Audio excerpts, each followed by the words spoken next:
Hello students, my self Sunil Kumar. संख्या पद्धति के सिलसिले को जारी रखते हुए आज मैं आपके लिए अगला वीडियो लेके आया हूँ Wilson's theorem, Wilson's remainder theorem. तो विल्सन्स रिमाइंडर थ्योरम क्या है? ये भी हमें शेषफल ज्ञात करने के लिए काम में आती है।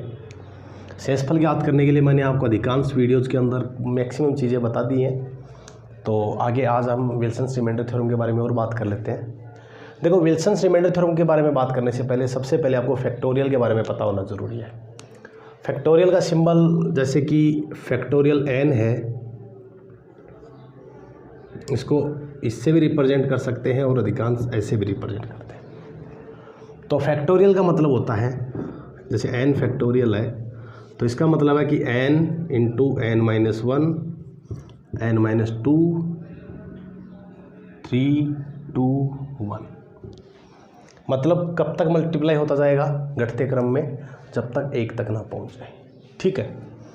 और फैक्टोरियल 0 की वैल्यू जो होती है वो 1 होती है, हमेशा याद रखिएगा। एक ये स्पेशल केस भी है, आपको ध्यान रहना चाहिए। क्यों होती है वो हम ग्रेजुएशन मैथमेटिक्स के बारे में बात नहीं कर रहे हैं, यहाँ हम ओनली कॉम्पिटिशन मैथमेटिक्स के बारे में बात कर रहे हैं। और कॉम्पिटिशन मैथमेटिक्स के बारे में जितना आपके लिए जानना ज़रूरी है मैं आपको उतना ही बता रहा हूँ। तो फैक्टोरियल 0 का मान होता है 1। अब जैसे देखिए, आपको फैक्टोरियल 5 के बारे में कोई पूछे कितना होता है तो आप क्या करेंगे? 5 इंटू 4 इंटू 3 2 1, 5 चौक 20 या 60 दूनी 120। कोई आपसे फैक्टोरियल 4 पूछे तो आप क्या कहेंगे? 4 गुणा 3 गुणा 2 गुणा 1, जो कितना होता है 24। ठीक है। तो ये होता है फैक्टोरियल। अब विल्सन्स रिमाइंडर थ्योरम का यूज क्या है? विल्सन्स रिमाइंडर थ्योरम यूज क्या है तो मैं आपको कुछ छोटी सी एक इम्पॉर्टेंट चीज़ समझा देता हूँ, फिर उससे हम 1-2 क्वेश्चन करके देख लेंगे।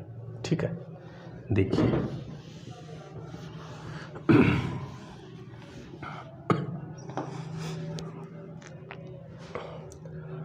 आपको मैं 2-4 प्राइम नंबर लिख के बता देता हूँ एग्जाम्पल के साथ। आप कोई भी वैल्यू मान सकते हैं, जैसे 3 हो गया, 5 हो गया, 7 हो गया, 11 हो गया, 13, 17, 19, 23, 29, 31, 37, 43, 41।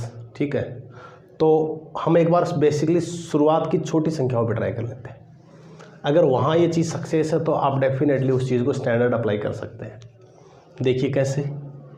जैसे हम बात करेंगे, सबसे पहले यहाँ पे कुछ वैल्यूज़ ले रहे हैं, 2, देन 3, 5, खूब है इतना। ठीक है। एक और लिख लो, 7। ठीक है। अब इसको हम बोलेंगे, जैसे ये अगर p है तो आगे वाली वैल्यू जो है वो क्या होगी?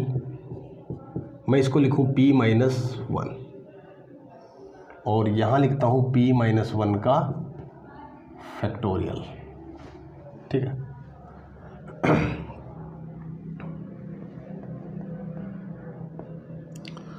2 में से 1 गया 1, 3 में से 1 गया 2, 5 में से 1 गया 4, 7 में से 1 गया 6। अब आपको पता है फैक्टोरियल 1 का मान क्या होता है? 1। ठीक है ना। फैक्टोरियल 2 का मान क्या होता है? 2। फैक्टोरियल 4 का मान क्या होता है? 24। और फैक्टोरियल 6 का मान कितना होता है? तो कितना होता है? फैक्टोरियल 5 का मान 120, तो 6 का मान 720। अब एक चीज़ नोटिस कीजिए, ये एक नंबर है p। ये जो वैल्यूज़ आपको दे रखी हैं 2, 3, 5 और 7, और ये p माइनस 1 का फैक्टोरियल। आप इन सभी संख्याओं का इधर वाली संख्याओं में भाग देके देखिए।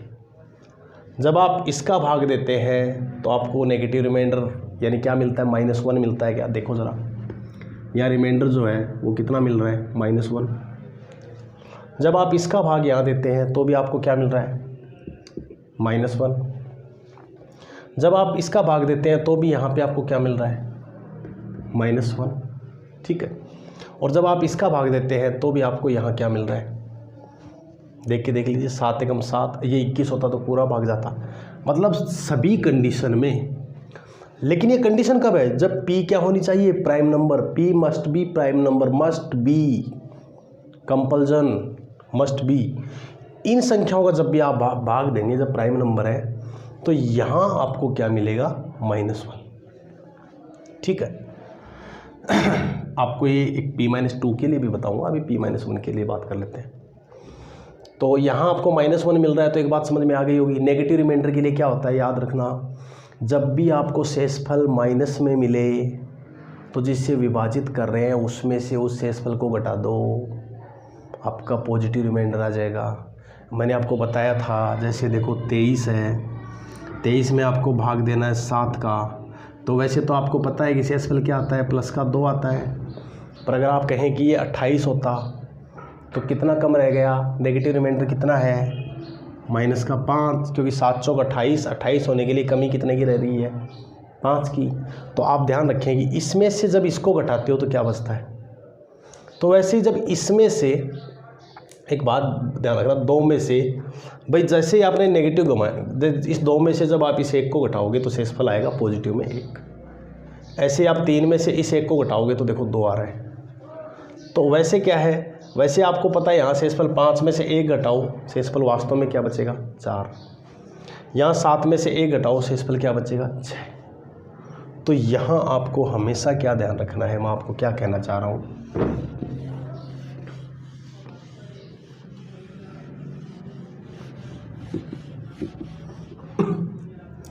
कि अगर p-1 का फैक्टोरियल p से डिवाइड किया जा रहा है तो शेषफल हमेशा क्या आएगा, ये बात हमेशा याद रखना।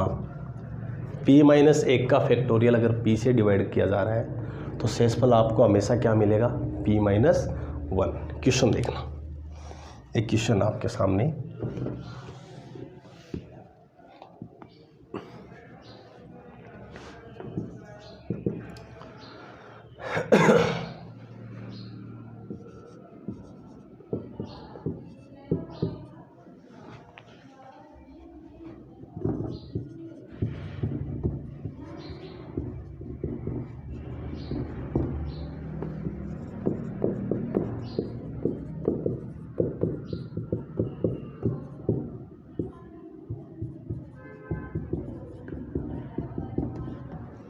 पहला ऑप्शन आपके पास है 58, दूसरा ऑप्शन आपके पास है 57, तीसरा ऑप्शन आपके पास है 56, चौथा ऑप्शन आपके पास है 1। बताओ क्या करोगे। आपको पता है क्या कि 59 जिससे विभाजित कर रहे हैं क्या वो प्राइम नंबर है, बिल्कुल है। और मैंने क्या बोला था थोड़ी देर पहले कि p-1 का फैक्टोरियल अगर p से डिवाइड कर रहा है तो शेषफल क्या आएगा, हमेशा p-1। तो यहाँ पे p-1 59 में से 1 घटा दे तो आपका शेषफल कितना आ गया, 58। आपका आंसर क्या होएगा, 58। अब इसी क्रम में आपके सामने अगर यही क्वेश्चन इस प्रकार से नहीं देख के कैसे दे दिया जाता,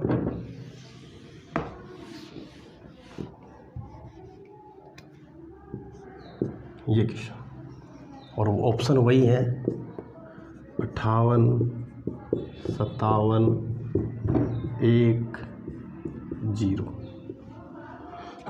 मतलब कि पूछा है आपसे कि इसको विभाजित करने पर शेषफल क्या आएगा, तो आपको ध्यान है 57 है। अब की बार p-2 है न कि p-1। p-2 के लिए एक बार चेक करके देख लें, देखते हैं। जैसे देखिए p-2 और p-2 का फैक्टोरियल, तो यहाँ वही 2, 3, 5, 7, 2 में से 2 घटाओ 0, 2, 3 में से 2 घटाओ 1, 5 में से 2 घटाओ 3, 7 में से 2 घटाओ 5, तो फैक्टोरियल 0 बराबर 1 आता है, फैक्टोरियल 1 बराबर भी 1 आता है, फैक्टोरियल 3 बराबर 6 आता है, और फैक्टोरियल 5 बराबर 120 आता है। जब 2 का भाग इसमें देते हो तो शेषफल क्या आ रहा है, अब की बार आपको +1 मिल रहा है। और 3 का भाग जब आप इसमें देते हो तो भी शेषफल क्या आ रहा है +1। जब 5 का भाग इस 6 में देते हो तो भी शेषफल क्या आ रहा है। और यहाँ 7 एकम 7 बच गए 5, 0 7 7 49, यहाँ भी शेषफल क्या आ रहा है +1। तो एक बात ध्यान रखिए, अगर p-2 का फैक्टोरियल p से डिवाइड किया जा रहा है और p वहाँ पे एक अभाज्य संख्या है तो शेषफल हमेशा आंख बंद करके आपको क्या करना है 1 आएगा। ठीक है ना। ये फैक्टोरियल से रिलेटेड क्वेश्चन है। हालांकि एसएससी कभी ऐसे क्वेश्चन एग्जाम में नहीं पूछता है, बहुत रेयरली अगर चाहे तो पूछ सकता है। उसके सामने कोई ये कंडीशन नहीं है कि वो पूछे या नहीं पूछे, लेकिन हमें इनके बारे में पता होना बहुत ज़रूरी है। लेकिन बिल्कुल एयरफोर्स या फिर CDS वगैरह के एग्ज़ाम्स में ये क्वेश्चन पूछा जा सकता है। साथ ही रेलवे ग्रुप डी में जैसे हमने पिछले सालों में जो क्वेश्चन देखे हैं जिसमें एडवांस मैथ्स के क्वेश्चन कई उठाए गए हैं, तो हम वहाँ भी उम्मीद कर सकते हैं कि ऐसे क्वेश्चन हमें पूछे जा सकते हैं। तो विल्सन्स रिमाइंडर थ्योरम को आपको कैसे काम में लेना है ये मैंने आपको समझा दिया। रिमाइंडर फाइंड करने के आगे और अच्छी क्वेश्चन मैं आपके लिए अच्छे क्वेश्चन लेके आऊँगा जिनको हम देखेंगे। Thank you.